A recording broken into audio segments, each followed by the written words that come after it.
नमस्कार, बहुत बहुत स्वागत है आप सभी का। आप देख रहे हैं न्यूज 18 राजस्थान। आप सबके साथ मैं हूं प्रियंका रा और बुलेटिन की शुरुआत बड़ी खबर के साथ करेंगे। बीकानेर से बड़ी खबर है, जैतपुर की रोही में संदिग्ध गुब्बारे और उपकरण मिले हैं, जिससे पूरे क्षेत्र में सनसनी फैली हुई है। एंटीना लगा बैटरी बॉक्स जैसा उपकरण बरामद किया गया है। भवानी सेवक के खेत में ये संदिग्ध उपकरण मिला है, जिसकी तस्वीरें इस वक्त आपको दिखा रहे हैं। मौके पर बड़ी संख्या में ग्रामीणों की भीड़ भी इकट्ठा हो गई है। प्रथम दृष्टया मौसम विभाग का ये गुब्बारा बताया जा रहा है। अनुमान लगाया जा रहा है कि मौसम विभाग का ये गुब्बारा हो सकता है। महाजन पुलिस मौके के लिए रवाना हो चुकी है। बता दें कि पहले भी एक ऐसा संदिग्ध गुब्बारा मिल चुका है। एक्सक्लूसिव तस्वीरें न्यूज 18 राजस्थान पर सहयोगी विक्रम हमारे साथ जुड़ चुके हैं। विक्रम, क्या कुछ अपडेट पता चल पाया, आखिर ये गुब्बारा यहाँ पर कैसे पहुंचा है? देखिए, अभी तक ये पता नहीं चल पाया कि ये गुब्बारा कैसे पहुंचा है, लेकिन क्योंकि महाजन जो है वो सामरिक दृष्टि से एक महत्वपूर्ण स्थान है, इसलिए इस तरह के जब भी कोई गुब्बारे या उपकरण मिलते हैं तो ग्रामीण जो है उन लोगों में जो है एक हलचल सी मच जाती है। क्योंकि कोई संदिग्ध जो चीज अगर इस एरिया में नजर आती है तो वो तुरंत पुलिस को और जो सुरक्षा एजेंसियां हैं उन्हें सूचना देते हैं। और इसी तरीके से आज जो है फिर एक बार एक गुब्बारा और उसके साथ कुछ उपकरण मिले हैं और जैतपुर की रोही में ये मिले हैं। और अभी कुछ दिन पूर्व इस तरह के उपकरण और गुब्बारा मिलने की बात सामने आई थी, तो वो जो गुब्बारा था वो मौसम विभाग का था। इसलिए जो ग्रामीण है अभी प्रथम दृष्टया यही मान रहे हैं कि ये मौसम विभाग का है। हालांकि जो महाजन थाना पुलिस है जो अब मौके पर पहुंच गई है और अब मौसम विभाग के लोगों को और सुरक्षा एजेंसी के लोगों को बुलाया जाएगा और उनकी तफ्तीश होने के बाद ही ये पता चल पाएगा कि ये वास्तव में मौसम विभाग का गुब्बारा है या कोई अन्य संदिग्ध गुब्बारा है। जी विक्रम, क्योंकि इसमें कुछ एंटीना जैसा लगा हुआ है, ये खबर मिल रही है। इससे पहले जो उपकरण मिले थे, क्या वो भी ठीक ऐसे ही थे, उसमें भी एंटीना लगा हुआ था? बिल्कुल, जो पहले उपकरण मिले थे उनमें भी इस तरह से जो है एंटीना लगा हुआ था। और ये माना जाता है कि जो मौसम विभाग के जो वैज्ञानिक हैं वो मौसम का अनुमान लगाने के लिए इस तरह के गुब्बारों के साथ ठीक है विक्रम, जैसे ही वहाँ पर मौसम विभाग के अधिकारी पहुंचेंगे, पुलिस की टीम पहुंचेगी, ये क्लियर भी हो जाएगा कि आखिर ये है क्या। बहुत शुक्रिया विक्रम आपका इन तमाम जानकारियों के लिए। तो संदिग्ध गुब्बारे से सनसनी फैली हुई है, जिसके एक्सक्लूसिव तस्वीरें न्यूज 18 राजस्थान पर आपको दिखा रहे हैं। बताया जा रहा है कि पहले भी इस तरीके के उपकरण वहां पर मिले थे जो मौसम विभाग का पाया गया था और यही वजह है कि दोबारा से कुछ ऐसी ही आशंकाएं हैं। और जैसलमेर के अमृत सागर से इस वक्त की बड़ी खबर आपको बता दें। मूल सागर इलाके में अतिक्रमण और अवैध खनन के खिलाफ जिला प्रशासन ने कार्रवाई की है। यूआईटी खनन विभाग और जिला प्रशासन ने संयुक्त कार्रवाई करते हुए अवैध खनन में लगी 6 गाड़ियां पकड़ी हैं। दरअसल लंबे समय से अवैध खनन का काम चल रहा था, वहीं आसपास के क्षेत्र में लोगों ने कब्जे कर रखे थे। पीले पत्थर के अवैध खनन की शिकायत मिलने पर जिला प्रशासन ने एक टीम बनाई। टीम ने कार्रवाई करते हुए एक हिटाची, 2 ट्रैक्टर और 3 ट्रक जब्त किए हैं। अधिकारियों ने बताया कि अवैध खनन करने वालों के खिलाफ मामला दर्ज कर उनसे जुर्माना भी वसूला जाएगा। के आसपास के इलाके में पूरी टीम के साथ में वहाँ जब क्षेत्र में पहुंचे तो वहाँ 3 डंपर, 2 ट्रैक्टर और एक हिटाची मशीन जो है इलीगल माइनिंग करती हुई पाई गई। तो संयुक्त रूप से हमने कार्रवाई करके और उनके विरुद्ध कार्रवाई करते हुए और पुलिस में सुपुर्दगीनामा उनको जब्त करते हुए उनको सुपुर्द किया है। और अब नियमानुसार उनके विरुद्ध कार्रवाई करके जो भी उनके ऊपर पेनल्टी जो इम्पोज की जानी चाहिए वो पेनल्टी इम्पोज करके कार्रवाई की जाएगी। और अब बात चूरू की, जहां तारानगर में एक युवक को पहले तो मारा पीटा गया और फिर उसकी किडनैपिंग कर ली गई और परिजनों से 2 लाख रुपए की फिरौती मांगी गई। मामला पुलिस थाने में दर्ज है। दरअसल 10 मार्च को एक कार में सवार होकर कुछ बदमाश पहुंचे, फिर युवक जुबेर को घर के बाहर नीम के पेड़ के नीचे बुलाया, फिर उसके साथ जमकर मारपीट करने लगे और कार में किडनैप कर ले गए। जुबेर के घर वालों से 2 लाख रुपयों की डिमांड की गई। जब घर वालों ने पैसे नहीं भेजे तो बदमाशों ने जुबेर को पीटा और पिटाई का वीडियो भी बनाया। फिर जुबेर के परिजनों ने बदमाशों के अकाउंट में 30,000 रुपए ट्रांसफर किए, लेकिन बदमाशों का टॉर्चर लगातार जारी रहा। फिर जब परिजनों ने बाकी 1,70,000 रुपए दिए तब जाकर युवक को बदमाशों ने छोड़ा। फिलहाल पुलिस पूरे मामले को लेकर जांच कर रही है। Police station. आपका बेटा है यूसुफ? हाँ, मेरा बेटा है यूसुफ का बेटा जुबेर है, मोहम्मद जुबेर। उम्र कितनी है जुबेर की? उम्र होगी साहब 28 साल के करीब। क्या इनके साथ इनका पहले भी परिचय था या अनजान है ये जिन्होंने ये घटना की है? ये अनजान ही है मेरे समझ में। पहले आपके सामने ऐसा कुछ नहीं हुआ? मैं इनको शक्ल से नहीं जानता इनको। इनका आपके यहाँ फोन भी आया था क्या? मेरे पास कोई फोन नहीं है। आपकी पत्नी के पास? हाँ, मेरी पत्नी के पास उनकी बात हुई थी। वो कितना बताया का मन बोर सिंह मेरा फोन आया मेरे को तो आपका बेटा जुबेर उल्ला कर लिया, अम्मी सागर से बात करो। सागर से बात करो तो बोला आपका जुबेर ने हमारे पैसे लेकर बोला खा गया और मैंने को बोला बंदोबस्त कर रखा और न बोला मैंने छोड़ रहे और मेरे से मारपीट करी जब मैं कितने के हाथ ना लगाया। और रुक लेते इस बीच मिल रही एक और बड़ी खबर का। दौसा से बड़ी खबर है, मंत्री शांति धारीवाल के खिलाफ दौसा में प्रदर्शन किया गया। दौसा कलेक्ट्रेट के बाहर प्रदर्शन के बाद पुतला भी फूंका गया। बीजेपी कार्यकर्ताओं और किरोड़ी लाल मीणा के समर्थकों ने जमकर प्रदर्शन किया। 17 मार्च को दौसा में बड़ा प्रदर्शन भी किया जाएगा। दौसा में ये प्रदर्शन किया जाना है। किरोड़ी लाल मीणा से जुड़े मामले से जुड़ी इस वक्त की बड़ी खबर आपको बता रहे हैं। एक और बड़े प्रदर्शन की तैयारी की जा रही है। मंत्री धारीवाल पर कार्रवाई की मांग और अभद्रता करने वाले पुलिसकर्मियों को भी निलंबित करने की मांग की जा रही है।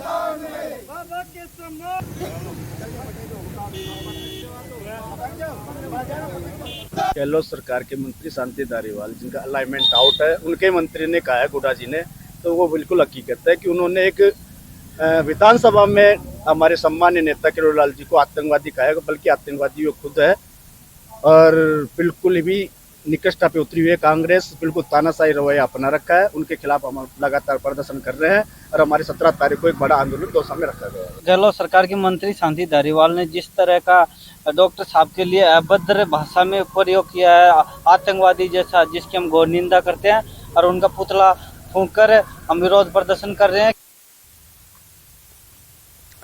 दौसा से सहयोगी आशीष शर्मा हमारे साथ जुड़ चुके हैं। आशीष, लगातार सांसद किरोड़ी लाल मीणा खिलाफ अभद्रता मामले को लेकर बीजेपी कार्यकर्ताओं में गुस्सा बढ़ता चला जा रहा है। एक और बड़े प्रदर्शन की तैयारी है, क्या कुछ रणनीति कार्यकर्ताओं की ओर से? बिल्कुल, दौसा में एक बड़े आंदोलन की तैयारी की जा रही है। 17 मार्च इसके लिए तारीख मुकर्रर की गई है और इसके लिए किरोड़ी जो समर्थक हैं वो तैयारियों में जुट गए हैं। साथ ही आज जिस तरह की शिकायत और दौसा में दोनों जगह प्रदर्शन किया गया है, मंत्री शांति धारीवाल के खिलाफ नारेबाजी की गई है, उनका पुतला फूंका गया है, मांग रखी गई है कि उन्होंने सांसद किरोड़ी लाल मीणा के लिए आतंकी शब्द का जो उपयोग किया है, ऐसे में मंत्री शांति धारीवाल को मंत्रिमंडल से बर्खास्त किया जाए, इस तरह की मांग कर रहे हैं सांसद के समर्थक। साथ ही जो घटनाक्रम हुआ था शहीद वीरांगनाओं का जो आंदोलन था, उस दौरान जब सांसद किरोड़ी लाल मीणा के साथ अभद्रता हुई थी, उस मामले में जो भी दोषी पुलिसकर्मी है उनको सस्पेंड करने की मांग भी किरोड़ी समर्थकों और भाजपा कार्यकर्ताओं की ओर से की जा रही है। लगातार दौसा में प्रदर्शन किए जा रहे हैं। कल भी दौसा में प्रदर्शन किया गया था और आज फिर से दौसा और सिकराई दोनों उपखंडों में प्रदर्शन किया गया है। दौसा कलेक्ट्रेट के बाहर नारेबाजी करके मंत्री शांति धारीवाल का पुतला फूंका गया है। मांग सिर्फ दो ही है कि जो दोषी पुलिसकर्मी है उनके खिलाफ कार्रवाई की जाए और मंत्री शांति धारीवाल। बिल्कुल आशीष, और एक और बड़ा प्रदर्शन भी अब बीजेपी करने वाली है। अब देखने वाली बात ये होगी कि इस प्रदर्शन का कितना असर पड़ता है और क्या इनकी मांगों को सुना जाता है। बहुत शुक्रिया आशीष आपका इन तमाम जानकारियों के लिए। और रुक लेते एक और बड़ी खबर का। कोटा से बड़ी खबर है, एमबीएस अस्पताल की मोर्चरी के बाहर जमकर हंगामा हुआ। बच्चे की मौत के बाद परिजनों ने हंगामा किया। मोर्चरी के बाहर धरना देकर प्रदर्शन भी किया गया। 15 लाख रुपए की मुआवजे की मांग उठाई जा रही है। 2 दिन पहले कार की टक्कर से बच्चे की मौत हुई। आज अस्पताल में इलाज के दौरान बच्ची ने दम तोड़ दिया। पुलिस फिलहाल पूरे मामले को लेकर जांच में जुटी हुई है। तो एक हादसे में बच्ची घायल हुई थी, उसे अस्पताल पहुंचाया गया था और आज इलाज के दौरान बच्ची की मौत हो गई है। परिजनों का रो रो कर बुरा हाल है, जिसकी तस्वीरें इस वक्त आप देख पा रहे हैं। एक छोटी सी बच्ची की मौत हुई है, जिसे लेकर परिजन धरना प्रदर्शन कर रहे हैं। हमारे जब तक गवर्नमेंट सहायता नहीं देगी, जब तक हम डेड बॉडी को संभालेंगे भी। क्या हुआ था आज, कैसे डेथ हो रही है? हमारे को जब तक 15 लाख का मुआवजा नहीं मिलेगा, जब तक वही डेड बॉडी यहाँ रखी रहेगी। कैसे वो नीचे थी, खाना खा गाड़ी उठा के 8 जनों ने गाड़ी के नीचे से बच्ची निकाली। अरे टपरी वहाँ पर रोड पे के साइड पे टपरी थी, वहाँ जीप गाड़ी घुसा दिया उन्होंने। ओम प्रकाश सहयोगी हमारे साथ जुड़ चुके हैं। ओम प्रकाश, आज बच्ची की मौत हो गई है और लगातार प्रदर्शन भी देखने को मिल रहा है। एक तरफ मुआवजे की मांग और क्या क्या मांगे उनकी ओर से रखी गई? ओम प्रकाश, देखिए, मुआवजे 10 से 15 लाख रुपए के मुआवजे की मांग जो है परिजन, अलग अलग परिजन कर रहे हैं। हालांकि सबसे बड़ा जो इसमें आरोप जो लगाया जा रहा है कि हम जो सड़क के किनारे जो टापरी बनाकर रह रहे थे, वहां ये तेज रफ्तार अनियंत्रित होकर कार जो है अंदर घुस गई टापरी के अंदर और बालिका को जो है गंभीर घायल कर दिया। उसके बाद में बालिका को कार के नीचे वो दबने के बाद ड्राइवर मौके से फरार हो गया था। बहुत जो गंभीर हालत में उनको अस्पताल ले जाया गया, लेकिन दम तोड़ दिया। उसके बाद में आक्रोश व्याप्त है कि इस बीच सड़क पर अनियंत्रित होकर ये जो कार चालक है इस तरह के वाहन चलाते हैं और अब अभी तक उसको गिरफ्तार नहीं किया गया। ये एक बड़ा आक्रोश जो है देखने को इसके लिए मिल रहा है। फिलहाल 15 लाख रुपए के मुआवजे की मांग को लेकर, आरोपी को गिरफ्तार करने की मांग को लेकर एमबीएस अस्पताल की भोजरी के बाद परिजनों ने हंगामा खड़ा कर दिया और धरना दे दिया कि जब तक बालिका के शव को नहीं उठाया गया, जब तक उनकी दो जो मुख्य मांग है वो नहीं मानी जाएगी। फिलहाल कार को डिटेन कर लिया, थाने पहुंचा दिया, लेकिन अभी तक उससे जो ड्राइवर है उसकी तलाश करने की बात करी है। 2 दिन की पहले की ये घटना है। हालांकि बालिका की मौत थोड़ी देर पहले हुई है। फिलहाल धरना जारी है वहाँ अस्पताल के बाहर और मोर्चरी के बाहर, और अस्पताल में भी परिजनों ने इससे पहले हंगामा किया था। फिलहाल आक्रोश व्याप्त है और रानपुर थाना पुलिस पूरे मामले की जांच कर रही है। मौके पर पुलिस के अधिकारी पहुंचे और समझेश करने का प्रयास कर रहे हैं, लेकिन परिजनों का साफ तौर पर कहना है जब तक उनको 15 लाख रुपए के मुआवजे की मांग पूरी नहीं होती और आरोपी को जल्द गिरफ्तार करने की मांग पूरी नहीं होती, तब तक वो शव नहीं उठाएंगे। फिलहाल ये कहा जा सकता है कि हंगामे के हालात पूरे जो मोर्चे के बाहर बने हुए हैं। ओम प्रकाश, तस्वीरें भी हम देख पा रहे हैं किस तरीके से लोगों में गुस्सा है। और सवाल तो ये है ओम प्रकाश, 2 दिन पहले हादसा हुआ, हालांकि मौत आज हुई है, लेकिन आरोपी अभी तक पुलिस की गिरफ्त से दूर है। क्या कुछ पता चल सका है? कार का नंबर ट्रेस हो पाया है अब तक? जी, कार का नंबर ट्रेस कर लिया है क्योंकि कार को जब्त कर लिया था, लेकिन पुलिस की कहीं कहीं लापरवाही है। उनके जो है अपराध नियंत्रण के दावों पर कई बड़े सवाल खड़े हो रहे थे कि इस मामले को इतना नॉर्मल तरीके से कैसे ले रहे हैं। इन तमाम जानकारियों के लिए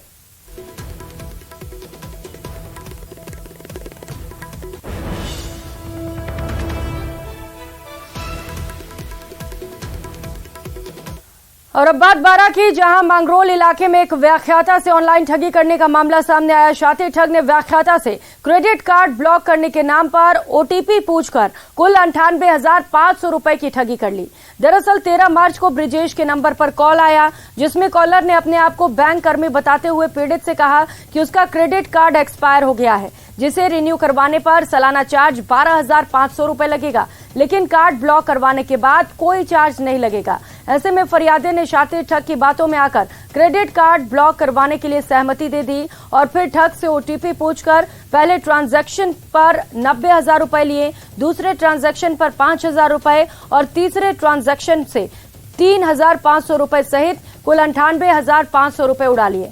अब मामला पुलिस तक पहुंच चुका है और पुलिस पूरे मामले को लेकर जांच कर रही है।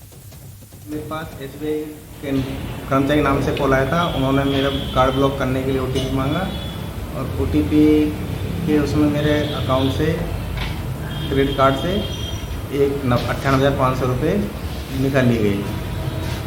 अच्छा, कितने बार में निकालेंगे उन्होंने पैसे? 3 बार में निकालेंगे, पहले 90,000, 5,000, फिर 3,500 रुपये।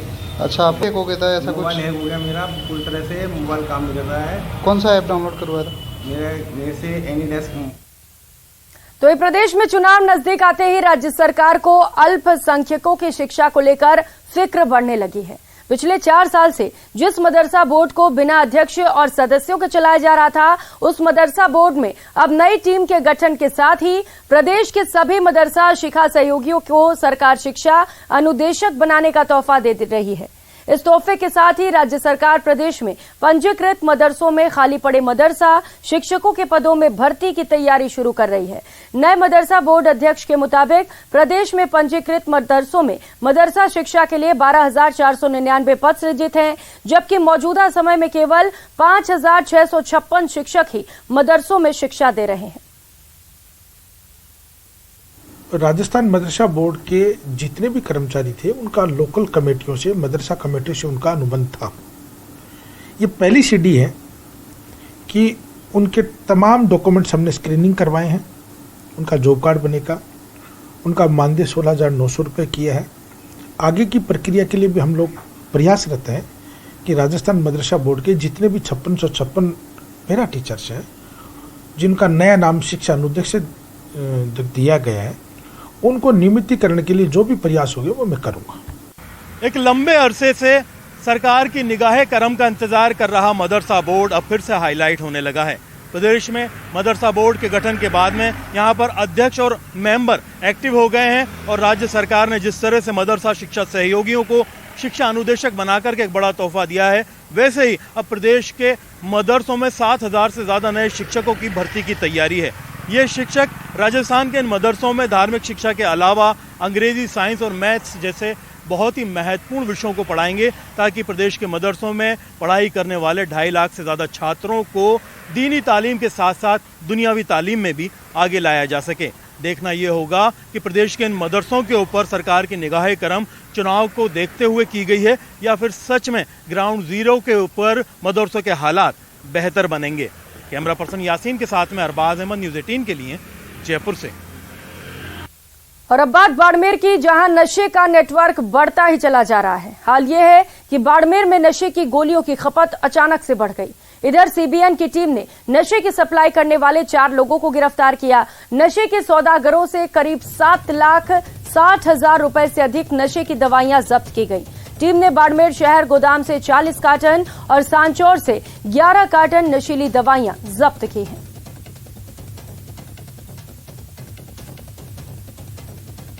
चार अलग अलग टीमें बना के और ऑपरेशन किया था, हमारे को जो सूचना मिली उसके अनुसार, और हम लोगों ने अब तक 4 लोगों को गिरफ्तार किया है। और यहाँ पे नशीली जो दवाइयाँ होती हैं, प्रतिबंधित दवाइयाँ, वो काफ़ी भारी मात्रा में हम लोगों ने यहाँ जब्त किया। और अब बात अलवर की, जहां अकबरपुर थाना इलाके में एक 17 साल की नाबालिग से गैंगरेप का मामला सामने आया। दरअसल पीड़िता अपने घर से डॉक्टर के पास दवाई लेने जा रही थी, तभी गांव की पुरानी हवेली में पहले से घात लगाए 2 युवकों ने उसे पकड़ लिया और हवेली में ले जाकर गैंगरेप की वारदात को अंजाम दिया। नाबालिग के चिल्लाने पर दोनों आरोपी मौके से फरार हो गए। घर पहुंचने पर पीड़िता ने इसकी सूचना परिजनों को दी और उसके बाद थाने जाकर मामला दर्ज करवाया। फिलहाल पुलिस पूरे मामले को लेकर जांच कर रही है।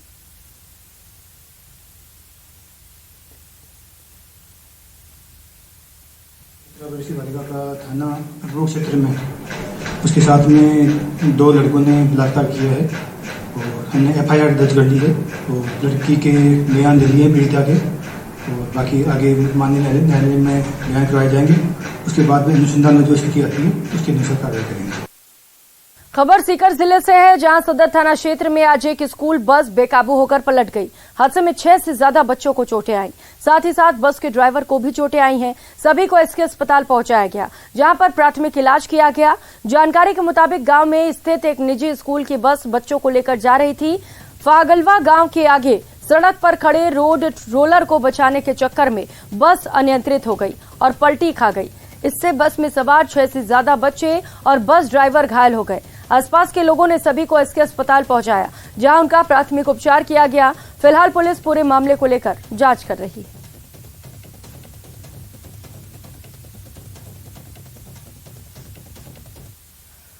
और अब बात बाड़मेर की, जहां पुलिस ने 2 साल से फरार चल रही रीट लीग्स भर्ती परीक्षा 2021 के आरोपी द्रौपदी को गिरफ्तार कर लिया। उदाराम के साथ में द्रौपदी एग्जाम में फर्जी कैंडिडेट बैठाने और लोगों से पेपर के बदले पैसे वसूलिया करती थी। पुलिस अब जयपुर एसओजी के समक्ष द्रौपदी को पेश करेगी। द्रौपदी पर बाड़मेर एसपी की ओर से 500 रुपए के इनाम की भी घोषणा की गई थी। पुलिस के मुताबिक गंगापुर सिटी में सितंबर 2021 रीट पेपर लीक का मामला दर्ज हुआ था। जांच के बाद एसओजी को द्रौपदी की तलाश थी।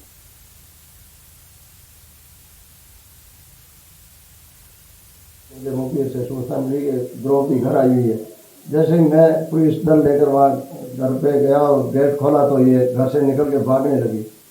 करीब आधा किलोमीटर भागी, पीछा करके इसको दस्तयाब करके लेकर आया और जयपुर एसओजी से मैंने बात की है। एसओजी टीम वहाँ से नहीं आ पा रही है, इसलिए मैंने मेरे थाने से ऐसे ही और महिला कांस्टेबल के साथ अभी शाम को साधन है बस है उससे रवाना करूँगा।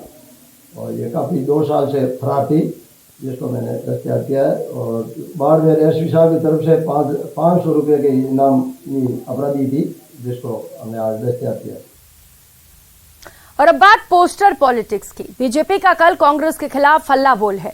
भरतपुर में तैयारी चरम पर है। बेरोजगारी, महंगाई और पेपर लीक सहित वीरांगनाओं के मुद्दे को लेकर कांग्रेस के खिलाफ प्रदर्शन और कलेक्ट्रेट के घेराव का कार्यक्रम है। लेकिन प्रदर्शन से पहले ही बीजेपी के अंदर पोस्टर पॉलिटिक्स देखने को मिल रहा है। बीजेपी नेताओं के पोस्टर से पूर्व मुख्यमंत्री वसुंधरा राजे की फोटो गायब है और तो और प्रदेश महामंत्री भजन लाल शर्मा और सांसद रंजीता कोली की भी फोटो गायब है। इतना ही नहीं, कई नेताओं के पोस्टर से तो केंद्रीय नेता भी गायब नजर आए। सिर्फ लगा था प्रदेश अध्यक्ष सतीश पूनिया का फोटो। ऐसे में अब चर्चा जोरों पर है।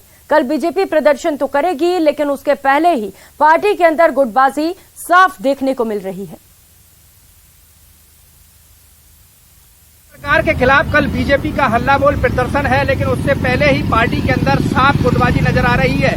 बैनरों से कहीं पूर्व मुख्यमंत्री वसुंधरा राजे का फोटो गायब है, तो कहीं कहीं सांसद का भी फोटो नजर नहीं आया। कई बीजेपी नेताओं के बैनरों से तो केंद्रीय जो नेता है वो भी गायब नजर आ रहे हैं। सिर्फ सतीश पूनिया के अलावा एक भी फोटो नहीं दिखा है। ऐसे में अब चर्चा जोरों पर है कि पार्टी कल प्रदर्शन तो कर रही है, लेकिन उससे पहले गुटबाजी जो है वो साफ नजर आ रही है। और इस गुटबाजी को लेकर के बीजेपी का कोई भी नेता बयान देने के लिए तैयार नहीं है। जिला प्रमुख के जो बैनर है उनसे पूर्व मुख्यमंत्री वसुंधरा राजे का फोटो जो है वो गायब नजर आ रहा है। और अन्य जो बीजेपी नेता है उनमें कई जो नेताओं के जो बैनर हैं उनमें सांसद रंजीता कोली सहित केंद्रीय जो नेता है, चाहे वो नरेंद्र मोदी हो, चाहे अमित शाह हो, चाहे जेपी नड्डा हो, उनके भी फोटो जो है वो नहीं है। उनमें सिर्फ कई बैनरों में लगा है सतीश पूनिया का फोटो। और ऐसे में अब लगातार पार्टी की जो गुटबाजी है उसकी चर्चा चारों तरफ हो रही है। कैमरा पर्सन मनीष के साथ दीपक पुरी, न्यूज 18 भरतपुर। और रुक लेते हैं इस बीच मिल रही एक और बड़ी खबर का। विधानसभा से बड़ी खबर सामने आ रही है, जहां पर जमकर बीजेपी और कांग्रेस में तीखी बहस देखने को मिली। सदन की कार्रवाई के दौरान हंगामा हुआ। हाईकमान शब्द डिलीट करवाने का विरोध किया गया। उपनेता प्रतिपक्ष राजेंद्र राठौड़ ने इसका विरोध किया। शक्तिशाली व्यक्ति को शक्तिशाली कहना क्या गलत है? राठौड़ की ओर से ये बयान सामने आए। उन्होंने कहा, हमने केवल शक्तिशाली व्यक्ति को ही शक्तिशाली कहा है। मंत्री बीडी कल्ला ने भी इस पर जवाब दिया। उन्होंने कहा कि हम क्या आपके हाईकमान की पोल खोल रहे हैं? बीडी कल्ला की ओर से कहा गया, आपके यहाँ मुख्यमंत्री के कितने दावेदार हैं ये बताइए। तो धारीवाल ने इस दौरान कहा कि मेरे काम को यहाँ बताने की जरूरत नहीं है। शांति धारीवाल, आपको अंदर की बात पता है। ये बयान शांति धारीवाल की ओर से सामने आए। मुझे अंदर की स्टोरी का पता है, राजेंद्र राठौड़ ने ये बयान दिया। एक शक्तिशाली व्यक्ति को एक शक्तिशाली व्यक्ति को अगर शक्तिशाली कह दिया, गुनाह कर दिया। ये पास में बैठे लोग जल रहे हैं इनसे। अगर इन्होंने कह दिया शक्तिशाली है, मेरे द्वारा किए गए काम को यहाँ पर डिस्कस नहीं कर सकते कि क्या हुआ क्या नहीं हुआ। अंदर की स्टोरी आपको मालूम नहीं है? नहीं, हमें है ना। नहीं, गलत बात है। मेरे को तो है। आप गलत बोल रहे हैं। बिल्कुल गलत है आपका। मेरे को मत चुनौती दो। हाईकोर्ट में मिल रहे हैं ना। मेहरबानी करके कटवाइए साहब। डिलीट हो गया। माननीय सभापति महोदय, ये अगर इस तरह डिलीट होंगे तो फिर हम क्या बोलेंगे? इन्होंने क्या कह दिया? शासन, वन और पर्यावरण के प्लीज बोल। सचिन शर्मा सहयोगी हमारे साथ जुड़ चुके हैं। सचिन, हाईकमान शब्द पर इतना हंगामा क्यों? क्या हो गया आज विधानसभा में?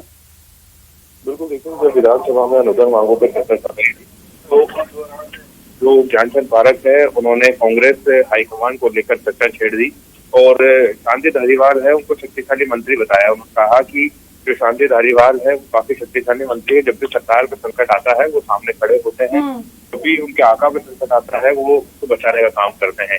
इस बात को लेकर जब सभापति ने जो कांग्रेस से जुड़े हुए शब्द थे, आलाकमान से जुड़े हुए जो शब्द थे उनको हटा दिया कार्रवाई से, तो राजेंद्र राठौड़ ने इसका विरोध किया। उन्होंने कहा कि इन्होंने ना तो कोई संसदीय भाषा का प्रयोग किया जिससे जिन शब्दों को आप हटा रहे हैं, इन्होंने एक शक्तिशाली व्यक्ति को क्यों शक्तिशाली बताया है। इसमें कुछ देर तक तकरार चली, एक दूसरे की हम कह सकते हैं कि चुटकी लेने का काम किया गया। मंत्री बीडी कल्ला बीच में खड़े हो गए। उन्होंने कहा कि अगर हम आपके आलाकमान की पोल खोलने लगेंगे तो आप क्या कहेंगे? आपके यहाँ तो हर तीसरा व्यक्ति जो है वो मुख्यमंत्री बनना चाहता है। फिर शांति धारीवाल ने कहा कि मैं क्या कर सकता हूँ, मैं क्या नहीं, इसके बारे में सदन में बात करने की आवश्यकता नहीं है। आपको अंदर की बात पता नहीं है कि क्या हुआ था। तो राठौड़ ने कहा कि मैं सारी अंदर की बात जानता हूँ। इस तरह से तो देर के लिए मामला चला और जो घटनाक्रम 25 सितंबर को हुआ था जिस तरह से शांति धारीवाल के यहाँ पर बैठक हुई थी और कांग्रेस आलाकमान का जो एक लाइन का प्रस्ताव आया था वो पास नहीं हो पाया था, उसी की पृष्ठभूमि में पूरा मामला चला और ज्ञानचंद पारस ने चुटकी लेते हुए ये मुद्दा उठाया। हालांकि क्योंकि सदन से उन शब्दों को हटा दिया गया है, ऐसे में उनका उपयोग तो नहीं किया जा सकता, लेकिन अब ये कह सकते हैं कि जो कांग्रेस आलाकमान है उसको लेकर आज सदन के अंदर चर्चा हुई, चुटकी का दौर चला, आपसे तकरार हुई। राठौड़ हो, मंत्री बड़ी गल्ला हो या मंत्री शांति धारीवाल हो, इनके बीच में तकरीबन 5 से 6 मिनट तक ये जो पूरा है वाकया आज सदन में देखने को मिला। बिल्कुल सचिन, तो जमकर हंगामा। बहुत शुक्रिया आपका इन तमाम जानकारियों के लिए।